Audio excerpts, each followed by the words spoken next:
একজন মানুষকে সত্যিকারভাবে জানার উপায় হচ্ছে তার স্বপ্নটা জানা। এই পৃথিবীতে প্রায় সবাই তার থেকে বিপরীত স্বভাবের মানুষের সাথে প্রেমে পড়ে।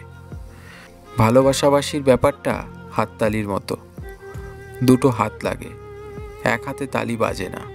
অর্থাৎ একজনের ভালোবাসায় হয় না। সবাই তোমাকে কষ্ট দেবে, কিন্তু তোমাকে এমন একজনকে খুঁজে নিতে হবে যার দেওয়া কষ্ট তুমি সহ্য করতে পারবে। মানবজাতির স্বভাব হচ্ছে যে সত্যের চেয়ে মিথ্যার আশ্রয় নিরাপদ মনে করে। সরাসরি চোখের দিকে তাকিয়ে কেউ মিথ্যা বলতে পারে না, মিথ্যা বলতে হয় অন্যদিকে তাকিয়ে। কখনো কখনো তোমার মুখটা বন্ধ রাখতে হবে, গর্বিত মাথাটা নত করতে হবে এবং স্বীকার করে নিতে হবে যে তুমি ভুল। এর অর্থ তুমি পরাজিত নও, এর অর্থ তুমি পরিণত, এবং শেষ বেলায় জয়ের হাসিটা হাসার জন্য ত্যাগ স্বীকারে দৃঢ় প্রতিজ্ঞ। ভদ্র ছেলেদের জন্য মেয়েদের মনে কখনো প্রেম জাগে না, যা জাগে সেটা হলো সহানুভূতি।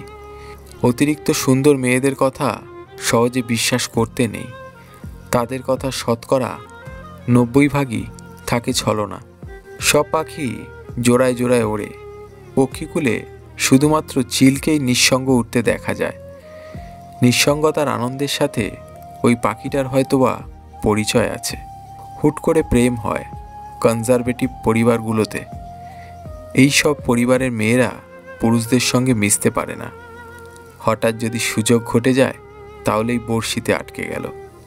পৃথিবীতে আসার সময় প্রতিটি মানুষই একটি করে আলাদিনের প্রদীপ নিয়ে আসে, কিন্তু খুব কম মানুষই সেই প্রদীপ থেকে ঘুমন্ত দৈত্যকে জাগাতে পারে। ভালোবাসাবাসির জন্য অনন্তকালের প্রয়োজন নেই, একটি মুহূর্তই যথেষ্ট। যখন মানুষের খুব প্রিয় কেউ তাকে অপছন্দ, অবহেলা কিংবা ঘৃণা করে, তখন প্রথম মানুষ খুব কষ্ট পায় এবং চায় যে সব ঠিক হয়ে যাক।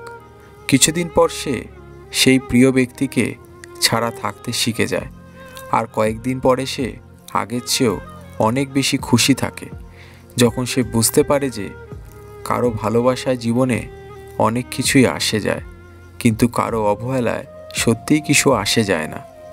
অধিকাংশ মানুষ কল্পনায় সুন্দর, অথবা সুন্দর দূর থেকে, কাছে এলেই আকর্ষণ কমে যায়। মানুষও একই, কারো সম্পর্কে যত কম জানা যায় সে তত ভালো মানুষ। কিছু কিছু পুরুষ আছে যারা রূপবতী তরুণীদের অগ্রাহ্য করে এক ধরনের আনন্দ পায়। সচরাচর এরা নিঃসঙ্গ ধরনের পুরুষ হয় এবং নারী সঙ্গের জন্য তীব্র বাসনা বুকে পুষে রাখে।